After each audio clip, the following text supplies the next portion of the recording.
cho program flow là gam một lại mới đã không là bài thon nuôi to ông đã cái gà lò bá xí này quẹt nó ồ mà cái còn là bà tới này giờ mà nó ồ còn có mấy xí này đâu ông đã xí này quẹt cái gà lò bá ông đã không là bài thon nuôi to nhưng thôn này chi này mình lo thay ra bọc đọc với chúng nó bao mà bao mà này ông đã thay bao nó top chúng nó ra này bao mà chúng nó mua được của lại của sai đi chúng nó mua được mà yêu nó vì cả cho qua bộ qua olga ya nó mua đi mà lu punya ali bueno li me la con la puerta ya li da mà lu punya li ba li mà lu punya áo rồi này được rồi là rồi lu mày lạc là ở đây à mày để sao đã cùng mà cho qua bộ qua mà lu ta punya bỏ mà lu punya cả mà lu punya ba từ này từ làm thay cha là lu một chút là một thay ra một chút là nó ta quay ra lố cuốn cái chạy đây đừng có bu cái chạy tay là giờ cái mà lu ta punya từ này từ là thông báo nhưng mà thay cái nó một chút là để tôi là cái chạy ra qua phố khóa rồi đó là cái mà lu punya từ này từ là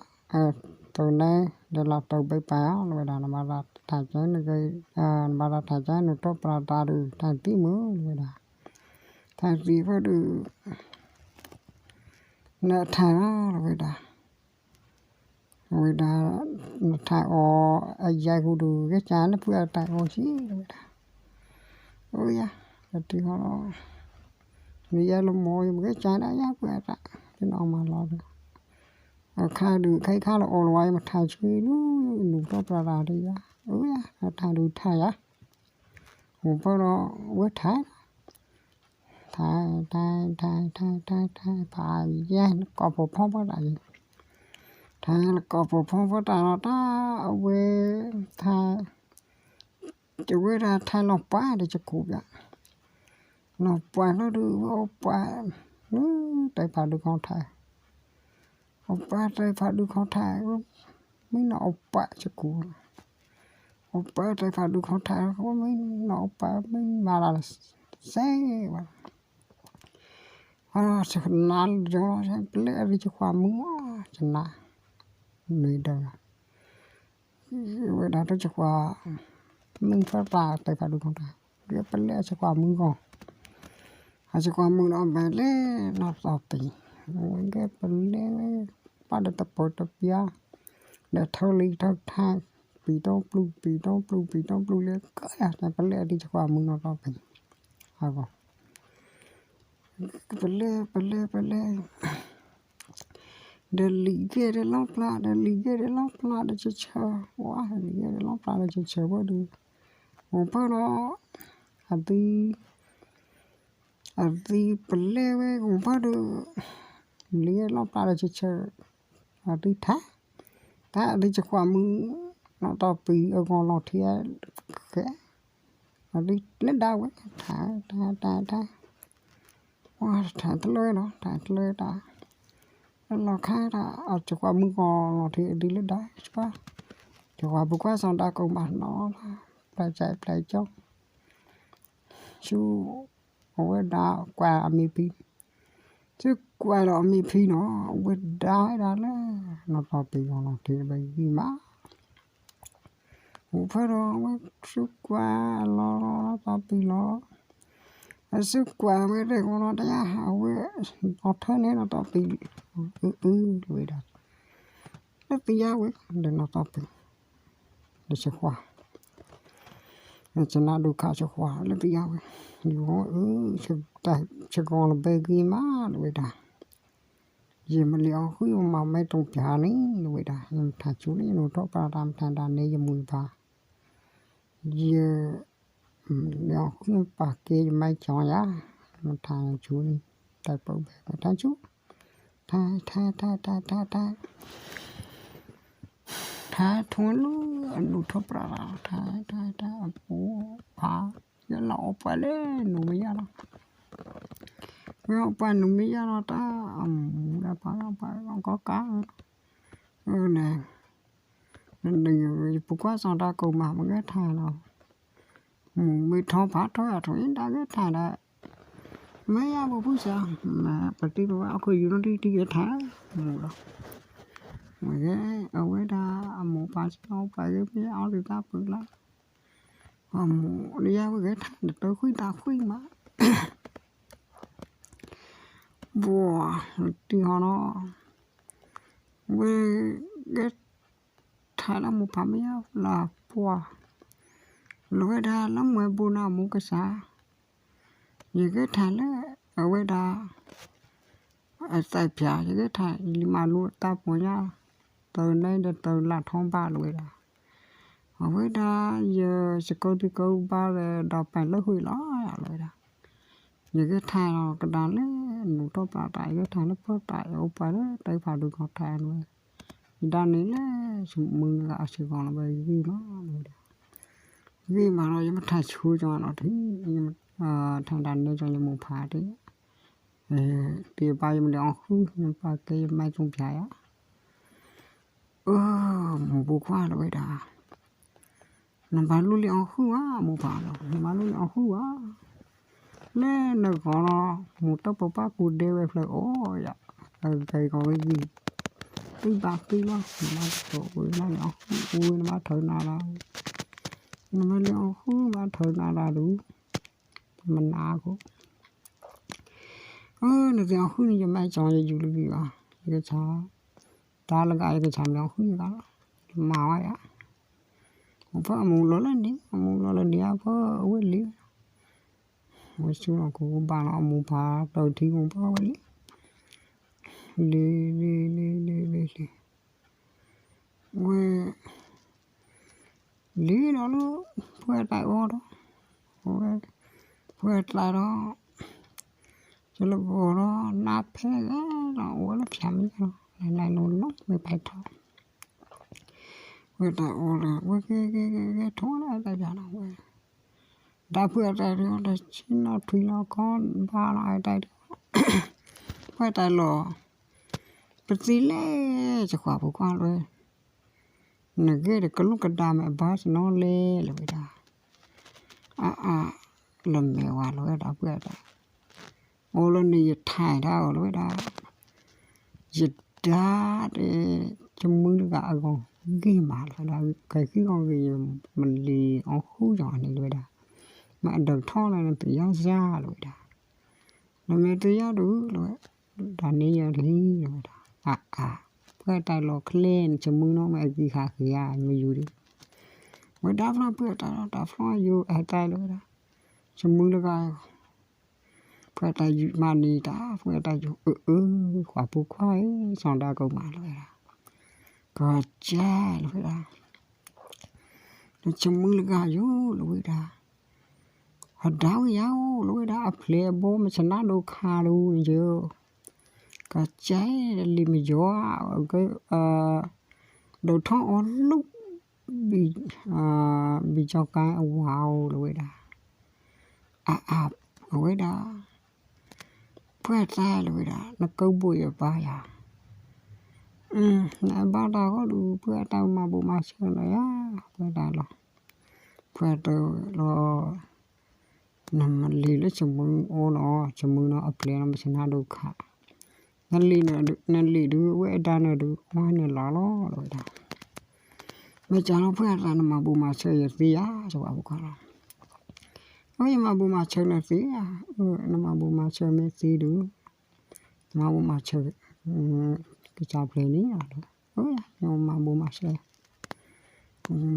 chơi đó mà cha nó mình lý lu nó tao bị nó chấm mưa mình nó tao bị rồi nè mình lý lu được rồi đó nó bao mà lúa chui chỉ cái thao nó chết mà lúa chỉ cái thao được mà lúa họ khui á ở đây nhưng mà lúa nó chỉ cái thao mà vừa trái mà lúa cho vào bữa cái thao nó trái mà lúa ô quá là bầu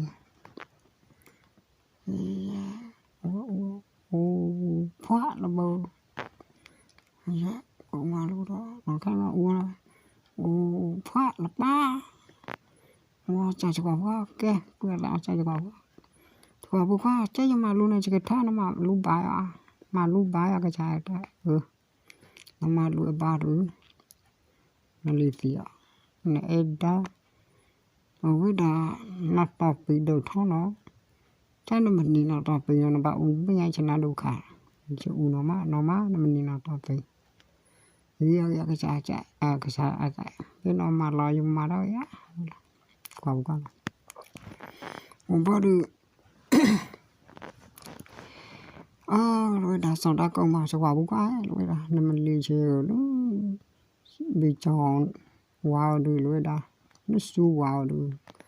nhớ ta này sao mà một plan là được tí phao ăn đi thò được tí phao ăn á nó lì em cũng cô được cái thằng nó vừa tay phải gì á ôi à vừa tay bên ông mà lôi rồi mà đó ôi mà chả nó vừa tay tháp con này cái tí phao ăn tháp con này cái tí thà lòng mà làm lại cái thằng đã cái tí phao ăn được trong những cái của để vô mà qua phố quá rồi đó nhập nó là cái tí phao mày á liệp giá mình chúng ta nó bay cho nó đi chúng em rồi các thằng chú cái tí phao á không bên nó mà lòi mà thuê đấy á mình liệp thò cái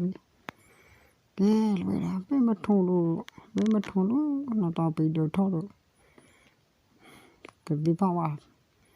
nhưng mà thò là lý đó á cái con bé đi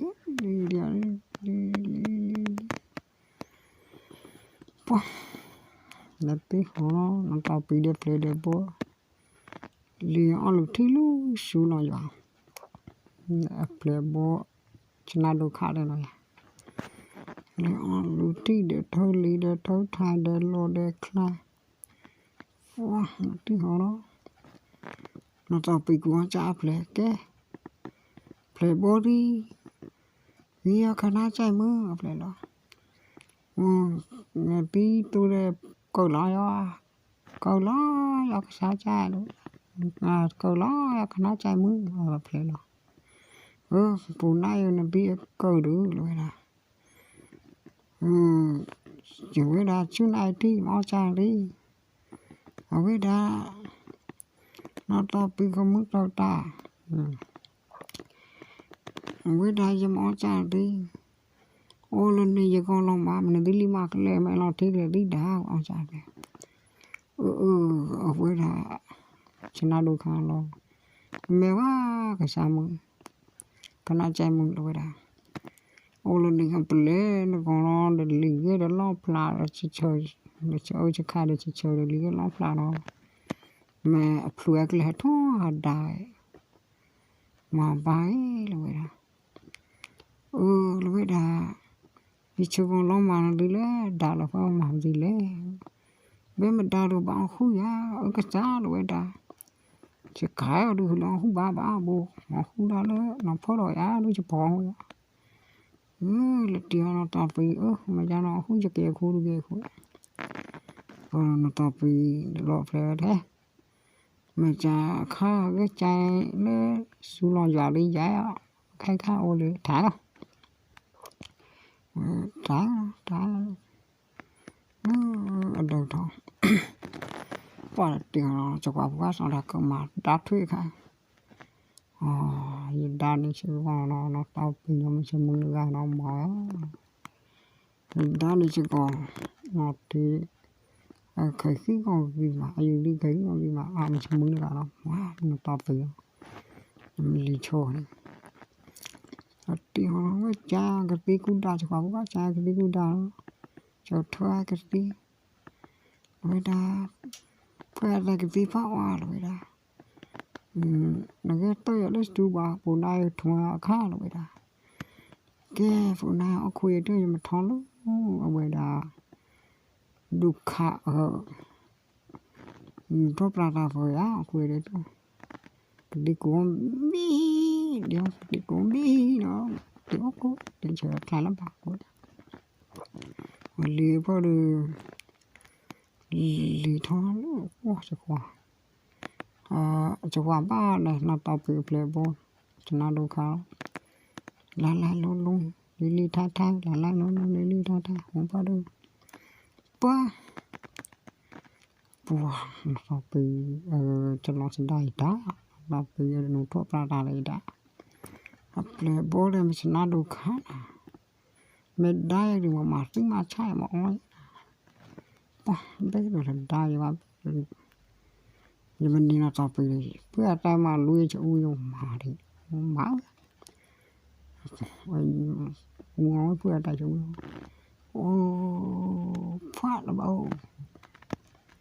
ô phát là ba chân nào em có cho cô giờ nó có ba làm mấy bạc lê giờ có là mình có rồi có là cái làm mấy nó mấy má ra cái lá mấy nó mấy má ra cái lá đó và bố khá chúa chứ để anh nào bây đi ủa nếu nó tao bị nó nữa đó nằm mấy bố nào mà tao bị không muốn tao ta nữa đó với đó là thật ra bây giờ nó nụ tốt ra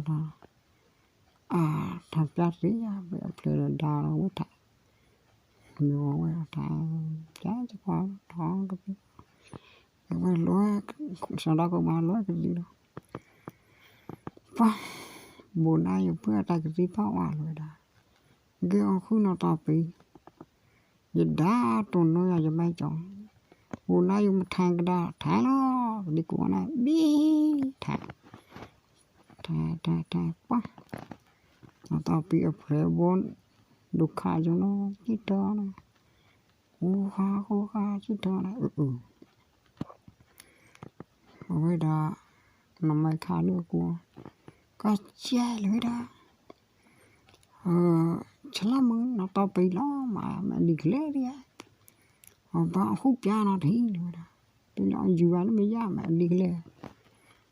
mày khá đẹp lẽ đẹp bố lẽ khúc chả là nó cho khoa mừng nó tao bị khúc nó khu lì nó mới ra đây để nó cái đó khu chúng đó bỏ là thì nó mới khá nó là chả bữa gì lên đeo khoa mừng nó tao bị đi đá là mẹ bố sẽ nó đâu cả là mẹ bố nó mới khá sẽ nó đâu cả rồi đó thật chứ cái cha mừng nó tao bị khu lỡ ba là mà đi lên tí nhau nó đi tí nhau đưa khu một top ra đã biết mà đã rồi mình đi lùng cha nó đi gỡ đi nó mới khá sẽ nó đâu cả cái nó vẫn lý nói đó nó mới khá lấy cho nó mới khá sẽ nó đâu cả rồi đó nó tao ta nó tao bị không muốn tao ta rồi đó nó thay lùng cha nó quả nó lên lộp lấy bố nó cả bữa nay nó mới khá mình luôn lùng cha nó tao bị ha vẫn lý quá là tiêu sau đó cùng mà cái thả lẽ bớt mà để mà ta cú để lo để thơ li để mà ta cú để lo để thơ li quá giờ để cái thay thua ai ta cha nó cái cú đau xuống nó bằng bữa đó nói cái sai ta rồi đó phụ nay giờ nó cũng mấy trời đá nhưng mà thấy bữa ta lo và bữa qua xong đã còn má rồi đó nó mới thay được thay nó mới đã nó mấy trò được nó thay nó phát ra nó mới thọc nó khí rồi đó nó mới thọc được nó nằm má nó mấy trò nó mà đa cho cái ơi bên nó mà lại rồi là mấy ngày á chạy ra thải đó là thùng á thải thùng á thải mình phải ra được nó mà nó được nó ra luôn á mình ra sẽ coi cái rồi là mấy ngày mà thải đó với thải nó thải cái loa bữa ta yêu bữa ta được cái gì phải ngoài cái thải cho nên là thùng á nó phải mà nè đó quả bụng á thải gì nữa gì đó cái sao thải thả là tiếng họ đó bảo với cái thải đi nó đã thong là nụ bóng mất thong đã chịu một nụ cái chung đã chịu tao bảo là một cái man này nó lấy bao được không tao bảo là lấy bao được không thải đó chỉ đã chịu một nụ cái chung nó mà chỉ khổ chịu một mấy nhà là tiếng là oppa với mấy đứa nó tao bị là nó chỉ thâu với tu nó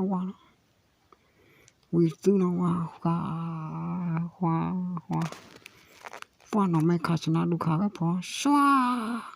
mấy ông ha mà ôi lỗi nó tao nó mấy khát nó đủ khát cái phò xoa mấy ông ha nó tao bị không muốn tao ta nó cái thay lồng piano nó qua nó lên lô playboy nó cả ô na yo nó tao ta lồng piano cái klaya mama tin nó tao ta ha buồn này ra nó bơ quá nó tao bị quỵt tương quá ôi ra lồng mẹ buồn là nó mấy khát nó đủ khát nó tao bị con ôi ra mà tuy là giờ là khi nó mấy khát vậy đó nhưng mà cố cái thôi nhưng cố là như này nó ba nó tao bị ở đó nó mấy khát chứ mấy ăn lâu quá mà mấy ăn lâu quá được làm má cô này ba mấy ăn lâu quá được vậy là nó tao bị cảm ơn tất cả nó thay lông piano quá nó lên lông playboy nó cả bố nay nó mấy khát cho nó được khát lông piano nó klaya nó tao bị mà tí nữa là thế vậy lo ra nó tao bị nó mấy bố nó mấy khát cho nó được khát nó mà ri nó khui làm lại cái đó mà thay cô ấy chỉ cho như vậy nó mới thay cô nó qua thay cô anh này ra ha vậy này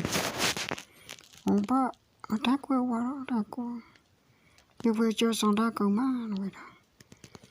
chỉ thở là đó nó vậy cho là vậy đó không mà thay nó tốt là muốn biết lo nói là vậy đó và cố cho nó có cô ní nữa có cô ní tới có cô ní nó mới khá lo nó tao bị không muốn tao ta vô đây ăn cún hoa khá bá ya vậy lo nó tao biết là vậy cho xong đó cơ mà là vậy đó nó giờ cún ở lên nia đó nó đi ăn bán lòng xả lòng phá lo là vậy đó đi thèm ra nó cái nó tốt là lại chỉ thở ta nó về chỗ rồi vậy là nó mới khá mà đúng đó nó tao bị không muốn tao ta vô đây ăn cún hoa đó biết đâu mà thùng quà tí cái mà ghé lo khoe khoa mà tới bà mà đó nó lo bị được đấy lo cho thủy nó giá nó được khá nó mẹ bữa nay nó được khá nó khu lại làm cái đó rồi là nó khu làm cái đó khu của anh nó là nó mà tí nó khu này phải vậy à nó khu đi nó chú lệ nó thùng xong á nhưng mà thùng quạt đi cơ mà ghé lo khoe khoa anh đọc đi thành ra được không ăn đâu nhá đi được đấy qua để mà ta cu đến lo để mà ta cu đến lo giống nó ra lên nó đọc đi được đó nó mấy cái cho nó được khá luôn cái nó đọc đi lo ra lo thôi là đi cả rồi đó biết được nó mà cha mà gà con gà cha nó mà thằng kia protocol rồi nó lựa ra cái lọc cha giống mà tí nữa nào mà đâu mà lu có giá nó có bông cho nó mới khá mặt tí quá rồi thịt là cho nó nó mấy khá mặt tia nó tao bị đường ra nó áp lên đi chắc nó